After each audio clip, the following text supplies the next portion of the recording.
Good morning, student. Today we will discuss reaction of amines with nitrous acid. ये topic भी chemical properties of amine का ही एक हिस्सा है, जिसके अंदर हम कुछ इंपॉर्टेंट क्वेश्चन भी डिस्कस करेंगे, जैसे कि primary amine, secondary amine, tertiary amine, इनको हम कैसे डिस्टिंग्यूज कर सकते हैं नाइट्रस एसिड की मदद से, या फिर एजोडाई टेस्ट क्या होता है एनिलीन के लिए। तो इन सबको हम इस टॉपिक के अंदर डिस्कस करने वाले हैं बारी बारी से। तो सबसे पहले हम नाइट्रस एसिड को समझ लेते हैं कि नाइट्रस एसिड क्या होता है। ये होता है HNO2। तो इसको हम जब भी हम रिएक्शन के लिए यूज करेंगे तो फ्रेशली प्रिपेयर्ड बनाते हैं इसको हम, ताजा बिल्कुल। ठीक है, कैसे बनाते हैं? By using sodium nitrate. Sodium nitrate होता है NaNO2 with cold solution of HCl या फिर H2SO4, यानी कि NaNO2 और HCl का इसमें इस्तेमाल करना होता है। उसी से हमारा क्या बनता है? नाइट्रस एसिड बनता है। अब चलते हैं प्राइमरी एमीन के लिए, उसके बाद फिर सेकेंडरी चलेंगे, फिर टर्सरी एमीन। ठीक है, तब हमारा ये टॉपिक कंप्लीट होगा। तो प्राइमरी एमीन में क्या होता है कि जो प्राइमरी एलिफेटिक एमीन है, हम एलिफेटिक को भी डिस्कस करेंगे और एरोमेटिक को भी। तो जो एलिफेटिक एमीन है हमारे पास, एलिफेटिक एमीन आपको पता है क्या होता है? It is RNH2। This is aliphatic amine. ये रिएक्ट करेगा नाइट्रस एसिड के साथ। नाइट्रस एसिड क्या होता है आपके पास? HNO2। और हमें क्या बना के देगा? ये एलिफेटिक डाइजोनियम साल्ट बना के देगा। लेकिन वो एलिफेटिक डाइजोनियम साल्ट वो अनस्टेबल होता है, इसीलिए वो डिकम्पोज हो जाएगा और हमें क्या देगा? फाइनली अल्कोहल देगा और नाइट्रोजन को वो इवॉल्व करेगा। तो इसकी रिएक्शन को हम देखेंगे। ये in the presence of NaNA2 यानी कि सोडियम नाइट्रेट, और साथ में इसके हम कोल्ड HCl सॉल्यूशन डालेंगे। तो प्रोडक्ट हमारा बनने वाला है सबसे पहले एलिफेटिक डाइजोनियम साल्ट। तो एलिफेटिक डाइजोनियम साल्ट क्या होता है? RN2Cl। तो यहाँ पे N जो है नाइट्रोजन और Cl, इसके बीच में बॉन्ड होता है। अगर उसको हम ब्रेक करें तो हम Cl के ऊपर नेगेटिव लिख सकते हैं और नाइट्रोजन के ऊपर पॉजिटिव। ये हमारे पास है diazonium salt, aliphatic diazonium salt. लेकिन ये अनस्टेबल होता है, और अनस्टेबल होने की वजह से ये डिकम्पोज हो जाता है किसके अंदर? अल्कोहल के अंदर, यानी कि ROH प्लस में HCl बाहर निकल जाएगा। यहां से HCl बाहर निकल जाएगा, और प्लस में आपका नाइट्रोजन, क्योंकि एक N2 जो है, N2 प्लस एक बहुत ही अच्छा लिविंग ग्रुप होता है। तो N2 यहां से बाहर निकल जाएगा, R और OH यहां से क्या बना देगा? अल्कोहल बना देगा। ठीक है, इसी तरह से हम एरोमेटिक एमीन की बात करें, जैसे R की जगह हम एरोमेटिक ले लें। ये नाइट्रस एसिड के साथ जब रिएक्शन करेगा तो ये डाइजोनियम साल्ट बनाएगा। डाइजोनियम साल्ट किस तरह से? इस R की जगह बस ये एरोमेटिक रिंग लगानी है आपने, N2 प्लस Cl नेगेटिव, ये साल्ट बनाएगा। क्लियर? तो यहां पे क्योंकि डाइजोनियम साल्ट आ गया है, तो इसी से हम एक टॉपिक को समझते हैं जिसका नाम है डाइजोटाइजेशन। तो डाइजोटाइजेशन क्या होता है? It is a process. ये एक प्रोसेस है जिसके अंदर हमारा डाइजोनियम साल्ट बनता है।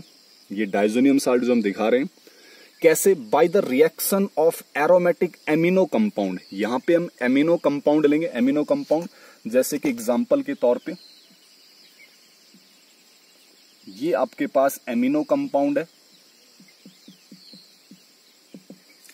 ठीक है, और किसका इस्तेमाल करेंगे? नाइट्रस एसिड यानी कि HNO2, और किसकी प्रेजेंस में? NaNO2, सेम बिल्कुल ऊपर जैसा, बिल्कुल सेम। और HCl यूज करो या फिर H2SO4, और यहां पे टेम्परेचर हमने 278 केल्विन या उससे थोड़ा सा कम ले सकते हो आप। तो इनकी जब हम रिएक्शन करेंगे तो वी गेट डाइजोनियम साल्ट। हमें यहां पर एक डाइजोनियम साल्ट मिलेगा, N2 प्लस Cl नेगेटिव, जो हमने अभी ऊपर डिस्कस किया है। This is the benzene diazonium salt. इसको क्या बोलेंगे हम? Benzene diazonium salt. और इसमें प्लस क्या बाहर निकल जाएगा, NaCl बाहर निकल जाएगा, प्लस में वाटर बाहर निकल जाएगा। तो मेन प्रोडक्ट आपका क्या है, ये डाइजोनियम साल्ट। तो ये प्रोसेस जो है इसी को हम क्या बोलते हैं, डाइजोटाइजेशन। तो एक बार बोर्ड एग्जाम में पूछा गया था कि व्हाट इज डाइजोटाइजेशन। तो डाइजोटाइजेशन जब भी आपसे पूछे तो आपने रिएक्शन को जरूर मेंशन करना है, ठीक है। नेक्स्ट चलते हैं। ये कहता है अगर हमने टेम्परेचर 278 से ज्यादा ले लिया, 278 से अगर हमने टेम्परेचर ज्यादा लिया, ऐसे केस में हमारे पास डाइजोनियम साल्ट नहीं बनेगा, बेंजीन डाइजोनियम साल्ट नहीं बनेगा, बल्कि फिनोल बनेगा। क्या बनेगा, फिनोल। तो रिएक्शन बिल्कुल सेम रहेगी, बस आपका यहां पे OH आ जाएगा। जहां पे N2+Cl नेगेटिव आया था अभी पीछे रिएक्शन में, तो उस N2+Cl नेगेटिव की जगह क्या आ जाएगा, OH, यानी कि यहाँ पे फिनोल बनेगा आपके पास। प्लस में फिर नाइट्रोजन इवॉल्व होगा और वाटर बाहर निकलेगा, ठीक है। लेकिन ये कब है कंडीशन, जब आपके पास टेम्परेचर 278 से क्या हो, ज्यादा हो। 278 केल्विन से क्या होना चाहिए, ज्यादा होना चाहिए, ठीक है।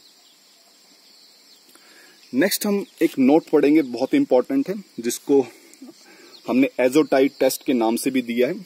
तो इसमें ये है कि आपके पास एक बेंजीन डाइजोनियम क्लोराइड होगा। बेंजीन डाइजोनियम क्लोराइड क्या होता है, ये होता है आपके पास बेंजीन डाइजोनियम क्लोराइड, जिसमें हम इस तरह से इसको दिखा सकते हैं N2 को, और ये Cl। This is benzene diazonium chloride. On treatment with alkaline solution of beta नेप्थॉल, हमने एक बीटा नेप्थॉल लेना है। तो बीटा नेप्थॉल कैसे बनता है इसको देखते हैं एक बारी। ये बीटा नेप्थॉल हम बना रहे हैं अभी।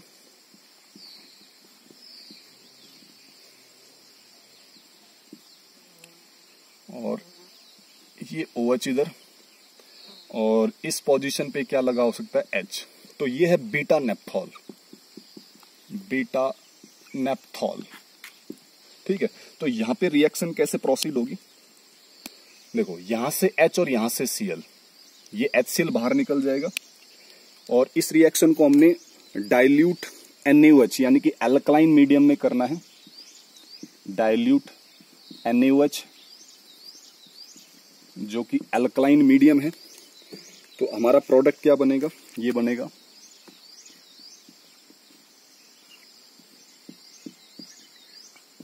N डबल बॉन्ड N, क्योंकि N2 में N डबल बॉन्ड N आता है क्योंकि ऊपर पॉजिटिव चार्ज है, और यहां से क्योंकि HCl बाहर निकल गया, तो ये वाला पोर्शन इस N से जुड़ जाएगा एज इट इज, यानी कि यहां से जुड़ेगा ही।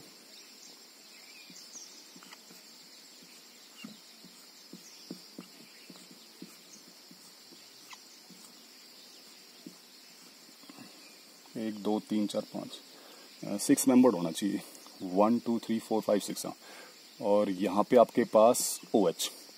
तो ये जो हमारे पास बना है प्रोडक्ट, ये वाला, इसको हम बोलते हैं orange red dye. This is orange red dye. कैसे कलर की होती है, ऑरेंज रेड डाई होता है। और इसका नाम क्या है, इसका नाम है 1 फिनाइल एजो, 1 फिनाइल एजो, और 2 नेप्थॉल, 2 नेप्थॉल, ये इसका नाम है। 1 फिनाइल एजो और 2 क्या है, नेप्थॉल है। क्लियर। तो ये ऑरेंज रेड कलर का होता है, इसीलिए इसको हम एजो डाई टेस्ट भी कहते हैं। नेक्स्ट हमारे पास है सेकेंडरी एमीन के लिए टेस्ट। तो इसके अंदर एलिफेटिक या फिर एरोमेटिक सेकेंडरी अमीन, ये आपके पास एलिफेटिक सेकेंडरी अमीन है और ये एरोमेटिक सेकेंडरी अमीन है। इनकी रिएक्शन जब हम नाइट्रस एसिड से करेंगे, यानी कि HONO2 के साथ, किसके साथ, HONO2 के साथ। तो HONO2 को थोड़ा सा लिखने का तरीका मैं चेंज कर रहा हूं केवल समझने के लिए। तो HONO2 को क्या मैं ऐसे लिख सकता हूं,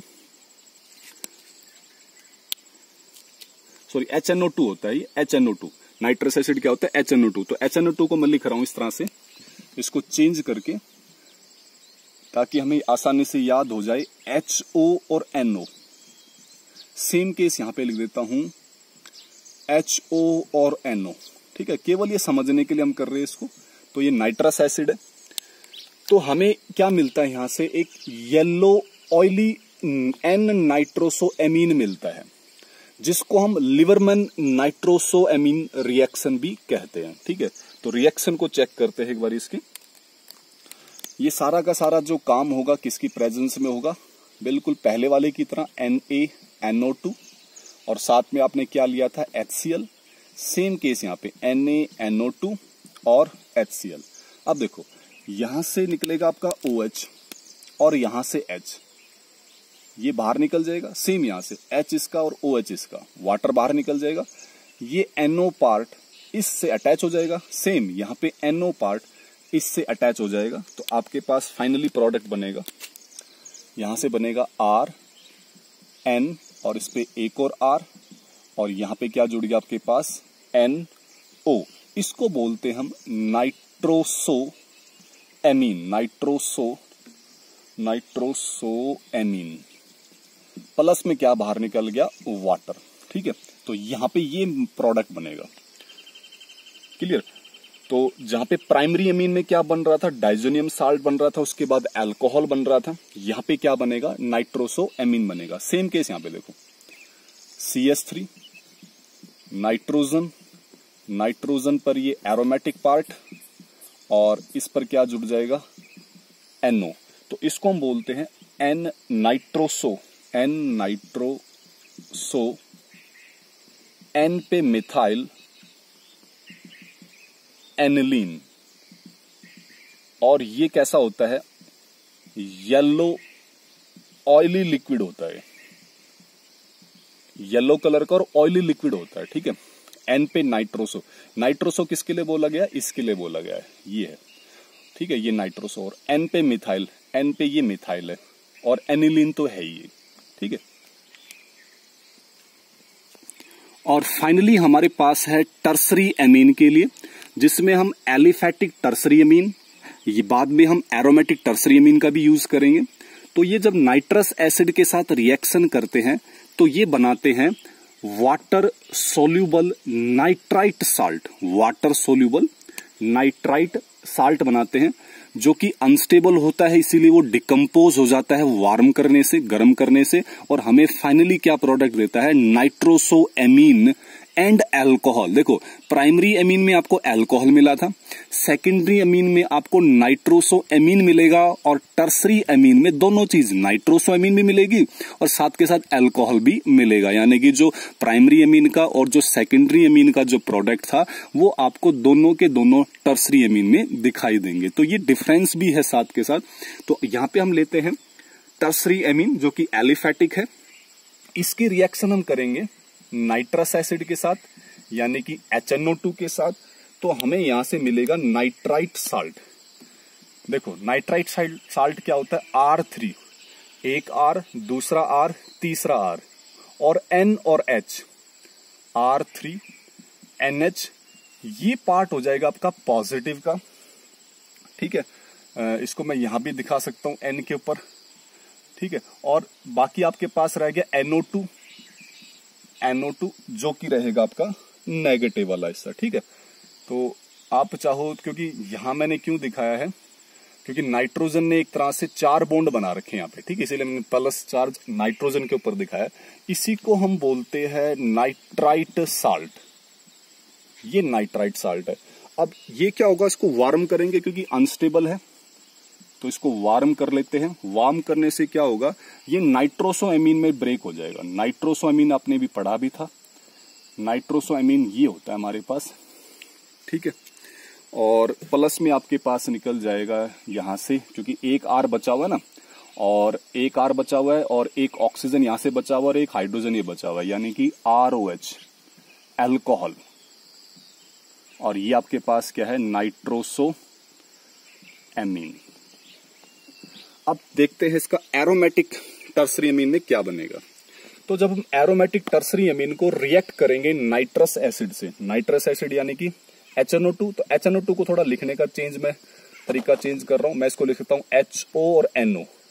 ठीक है, HO नेगेटिव, NO पॉजिटिव हिस्सा। तो यहां पे हमें मिलेगा सब्स्टिट्यूटेड नाइट्रोसो कंपाउंड मिलेगा, यानी कि नाइट्रोसो कंपाउंड, लेकिन इसमें सब्स्टिट्यूशन होगा। This undergo electrophilic substitution. यहां पे फिर इलेक्ट्रोफिलिक सब्स्टिट्यूशन होगा किसका, नाइट्रोसोनियम आयन का। नाइट्रोसोनियम आयन इसको बोलते। ये कहां पे जुड़ेगा, पैरा पोजीशन पे जुड़ेगा। इसको रिएक्शन से समझते। देखो हमने क्या लिया, एरोमेटिक टर्सरी अमीन लिया। ये एरोमेटिक टर्सरी अमीन है, आप देख सकते हो नाइट्रोजन पे एक ग्रुप, दूसरा ग्रुप और तीसरा ग्रुप। किसके साथ रिएक्शन करवाया, नाइट्रस एसिड। ये नाइट्रस एसिड हो गया, ठीक है। लिखने का तरीका थोड़ा चेंज हो गया, अदरवाइज ये HNO2 ही है। और ये क्या बना के देगा आपको, देखो ये बना के देगा आपको नाइट्रोजन पे 2 CH3 एज इट इज। यहां पे कोई दिक्कत नहीं है। अब यहां पैरा पोजीशन पे आपके पास जुड़ जाएगा नाइट्रोसोनियम आयन और प्लस में वाटर बाहर निकल जाएगा यहां से। इस प्रोडक्ट को हम बोलते हैं, इस प्रोडक्ट का नाम है पैरा नाइट्रोसो N, N क्यों लिखा, क्योंकि नाइट्रोजन पर देखो एक ये है मिथाइल, एक ये मिथाइल है, ठीक है। तो N, डाई मिथाइल और एनिलीन। अगर यहाँ पे नाइट्रोजन पर एक ही CH3 होता और एक हाइड्रोजन होता तो यहाँ पे N मिथाइल होता। क्लियर। तो ये प्रोडक्ट हमारे पास यहां से मिलेगा किस केस में, एरोमेटिक टर्सरी अमीन की रिएक्शन जब हम नाइट्रस एसिड के साथ करेंगे, ठीक है। तो ये था हमारे पास नाइट्रस एसिड की रिएक्शन विद प्राइमरी, सेकेंडरी और टर्सरी अमीन के साथ।